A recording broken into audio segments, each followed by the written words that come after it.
네, 앞서 전해드린 대로 민주당이 전당대회 후보 자격 논란에 휩싸인 송영길 의원과 김용 전 민주연구원 부원장의 출마를 예외적으로 허용하면서 당내 후폭풍이 일고 있습니다. 재연전을 맞은 오늘 경충식에 불참한 국민의힘 장동혁 대표는 올림픽공원으로 향하는데요.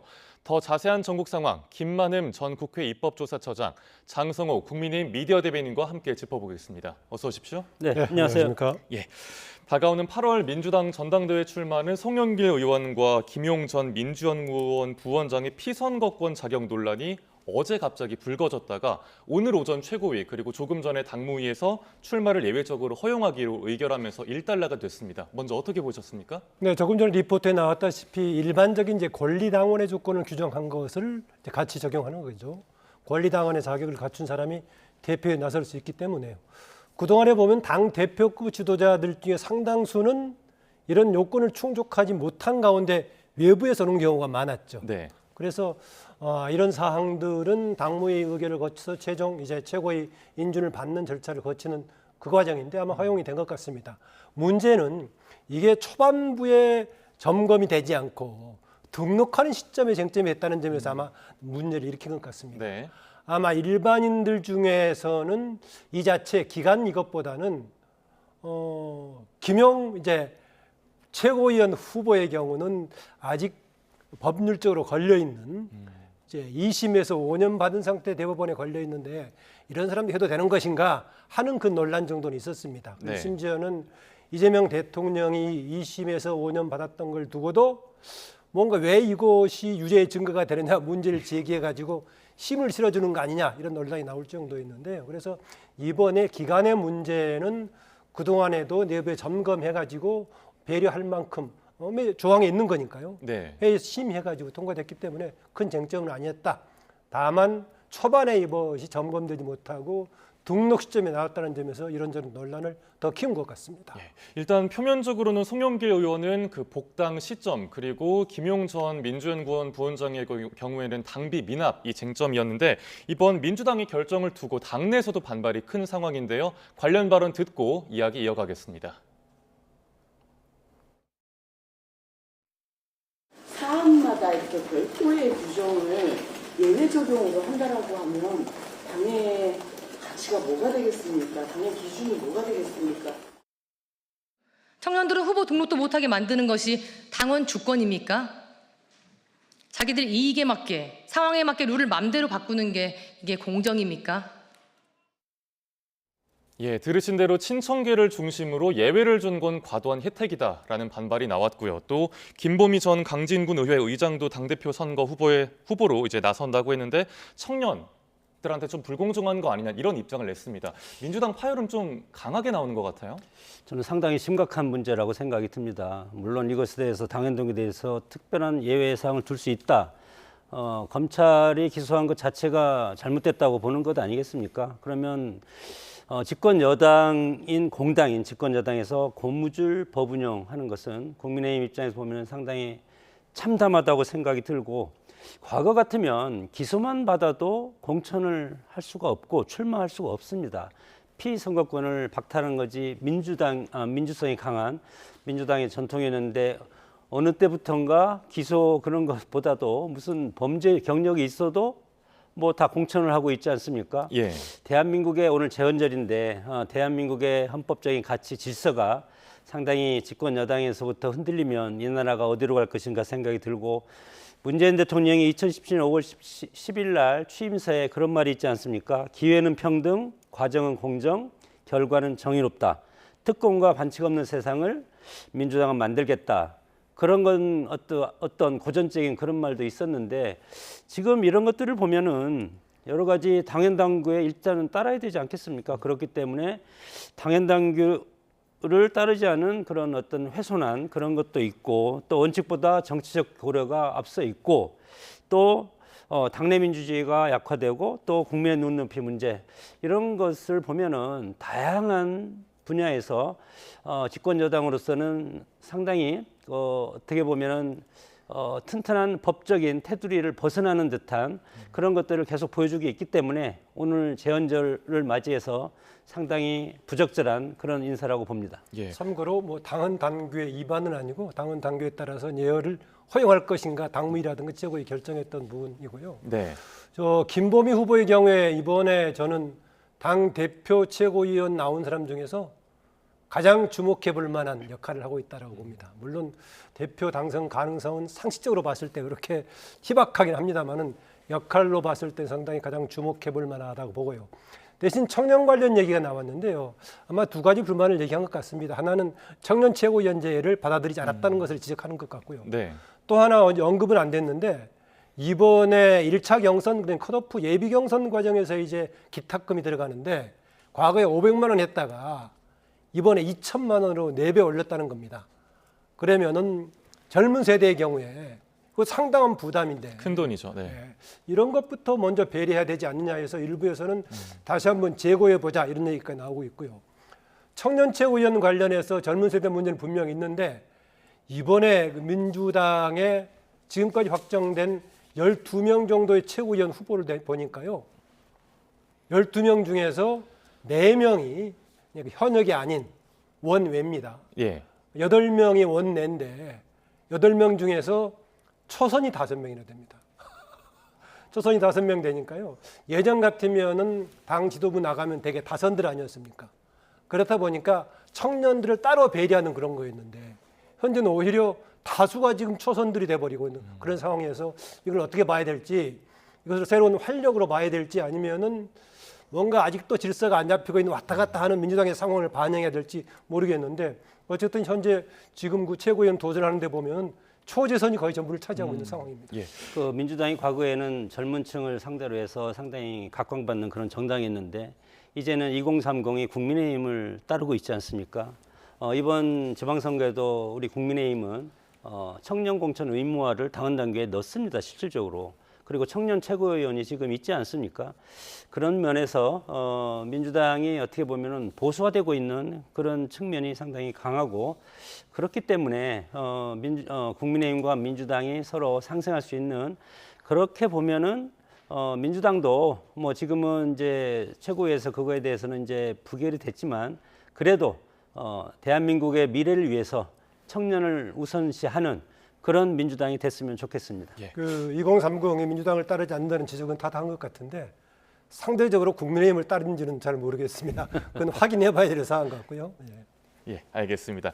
일단 뭐 확정은 됐습니다만 선호투표제 도입도 그랬고 또 청년 최고위원제 부결도 그렇고 민주당의 내홍이 좀처럼 가라앉을 기미가 보이지 않고 있는데요. 이런 가운데 유시민 작가의 유튜브 출연에서 한 발언이 논란이 됐습니다. 뭐 지난번 ABC론 그리고 증축이 아닌 재개발하고 있다 이런 발언에 이어서 이번엔 이 대통령이 필연적인 실패의 길로 가고 있다라는 말을 했습니다. 뭐 다른 당권 주자들은 강하게 반발을 했고 친청계는 좀 말을 아끼는 분위기 같더라고요. 친청계 입장에서는 정청래 대표 입장에서는 지난번 공천과도 맞물려서 지난번에도 조국 전 대표가 평택에서 공천과 관련해서 이상 야릇한 그런 말을 정청래 대표가 하지 않았습니까? 그렇게 봤을 때 이번 정청래 대표의 전략은 물론 당에서 강성 지지층을 끌어안는 것이 선명성 있는 당원 후보 당원들을 끌어안는 것이 1차적인 목표고 두 번째는 친문 세력을 끌어안는 그런 것이 저는 두 번째라고 생각이 듭니다. 지난번에 제가 방송에서도 얘기했지만 어떻게 보면은 정청래, 김어준 이런 분들이 팀플레이한 듯한 그런 뉘앙스로 계속 얘기하지 않았습니까? 정청래 대표가 당시 대표가 정권은 짧다 그렇게 얘기했고 그리고 김어준 씨는 코어 그룹이 정체성을 부정하면 그냥 날려버린다 그런 취지로 얘기했고 그리고 유시민 작가도 마찬가지로 문과 산정, 증축 아닌 재건축, 자가 면역적 이런 것을 통해서 친문과 친노의 대립에 불과하다는 친명 세력이다 이런 식으로 지금 계속 공격하고 있기 때문에 지금 저 전쟁은 민주당의 적통 논쟁이 뿌리 논쟁으로까지 이어지고 있고 그러면 과연 김대중 그리고 노무현, 문재인 이후의 적통은 누구냐? 유시민 작가의 얘기를 들으면 정청래다. 저는 그렇게 생각이 듭니다. 그렇기 때문에 이것이 지금은 아직 이제 후보 등록 차례고 8.17 전당대회까지 상당히 시간은 좀 남지 않았습니까? 네. 그렇기 때문에 본격적인 적통 논쟁으로 이어질 가능성이 상당히 커서 민주당 이번 전당대회가 혹시 분당대회가 될 가능성은 없지 않을까 그런 우려도 듭니다. 네, 저는 이게 뭐 당 내부의 뿌리 논쟁 정도로는 보지 않고요. 함부로 좀 세게 얘기하는 유시민 작가의 스타일이라고 봅니다. 뿌리 논쟁을 얘기하기에는 유시민 작가가 현재 민주당 계열에서 충실하게 있었던 사람이 아닙니다. 현재의 민주당 계열이라고 볼 수 있는 새천년 민주당을 향해서 온갖 저주를 부었던 사람이 유시민 작가고요. 그리고 본인은 거기를 하지 않고 나중에 대통합민주신당으로 통합할 때는 본인은 탈당을 했죠. 안 하겠다고. 예. 그리고 나서는 다시 또 경기도지사 할 때는 외곽의 국민참여당으로 해가지고 후보 단일화돼서 그쪽을 대변해갖고 나왔다가 경기도지사 떨어졌던 상황이고요. 그리고 나서는 정계 은퇴를 했죠. 그리고 나서 정치 논평을 하다 또 말썽을 일으키니까 논평 은퇴하겠다 했죠. 다시 시작하고 있는데요. 그렇습니다. 일부에서는 늘 맞는 것은 아니다라는 것인데 오히려 틀린 경우가 더 많았다는 얘기를 좀 지적을 좀 하고 싶고요. 이렇게 했을 때 지난번에도 그 증축 재건축 얘기가 나왔을 때도 네. 지금 이재명 정부가 바로 문재인 정부를 승계해서 태동한 정부가 아니라 윤석열 대통령 탄핵 이후에 새롭게 뭔가 청산하고자 나온 정부 아닙니까? 그래서 우선 맥락상 좀 맞지 않은 경우고요.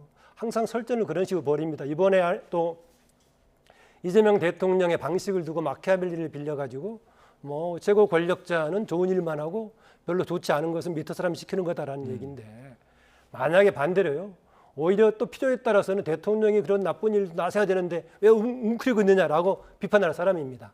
참고로 사람들이 마키아벨리 얘기를 종종 예로 듣는데 당시는 세습군주일 때였습니다. 네. 세습군주는 대통령 왕은 뭔가 폼이 있는 것 하고 나머지는 옆에 신하들이 하는 것이 필요하다 그런 얘기인데 현재 대의민주주의 제도에서는 오히려 최고의 권력자가 국민으로부터 위임받은 사람이기 때문에 책임도 같이 가져야 됩니다. 여러분 아시겠습니다만은 과거의 세습이 아닌 소명과 직업으로서의 정치 이런 거 막스 베버만 인용하죠. 당사자가 책임지는 게 오히려 필요한 시대인데 과거의 세습에 의한 왕조의 리더십을 가지고 비교하는 것 자체가 좀 적절치 않았다는 말씀을 지적하고 싶습니다. 예. 또 쟁점이 되는 게 보안 수사권입니다. 유시민 작가가 뭐 검찰 개혁이 이루어지지 않는 건 이 대통령이 원하지 않아서인 것 같다 이런 말도 했고 지금 친정계에서는 그래도 드라이브를 거는 모습입니다. 당내 반발도 나오지만요. 그런데 국민의힘에서는 이걸 고리로 해서 이재명 대통령에게 보안 수사권 관련해서 확실하게 입장을 밝혀달라라고 했습니다. 이 대통령 입장 밝힐까요? 밝힐 수 없을 겁니다. 전당대회 8.17 전당대회가 끝나면 밝힐 수 있을 겁니다. 왜냐하면 지금 이재명 대통령의 모든 관점과 시선과 통치의 포인트는 8.17 전당대회에 가 있다고 봅니다. 지난 총선에서도 마찬가지로 비명 행사를 하지 않았습니까? 그래서 지난번에도 문재인 전 대통령 만나서 이번 전당대회에 관해서 우리 원로들이 서로 힘을 합쳐서 당이 분열되지 않게 해달라.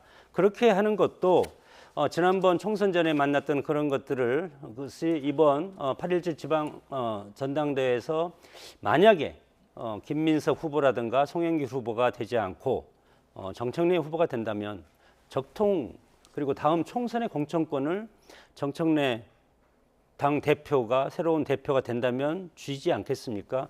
그렇게 되면은 상당히 정권이 지금 이제 1년이 지나고 한 3, 4년 남았는데 상당히 긴 시간에 상당히 레임덕이 올 가능성이 상당히 큽니다. 그렇기 때문에 이재명 대통령 입장에서는 이번 그 전당대회를 앞두고 정말 필사적으로 뭐 예를 들어서 김민석 전 총리가 당대표가 돼야 된다는 그런 당위성으로 정말 직진할 수밖에 없는 그런 상황이라고 생각이 듭니다. 예. 여권의 보안 수사권 논의 자체가 좀 특이하긴 합니다. 이재명 대통령이 수사 기소 분리는 원칙은 당연하지만은 그래도 뭔가 조금 문제가 있을 게 보완한 것이 필요하지 않느냐라는 얘기를 반복적으로 했지 않습니까? 네. 뭐 신년 기자회견에서도 했었고 대통령이 이렇게 나가는데 당에서는 강경하게 하나도 주지 말아야 된다는 얘기인데 저는 당연히 어느 쪽이든 간에 의견을 수렴하는 것이 맞지 않았느냐. 대통령의 입장을 반영하는 것이든 아니면 당의 강경 세력이 주장하는 쪽이든 간에 해야 되는데 여권에서의 집권 1년 차의 문제를 해결하지 않고 지금까지 끌고 오고 있다는 것이 참 특이하고요.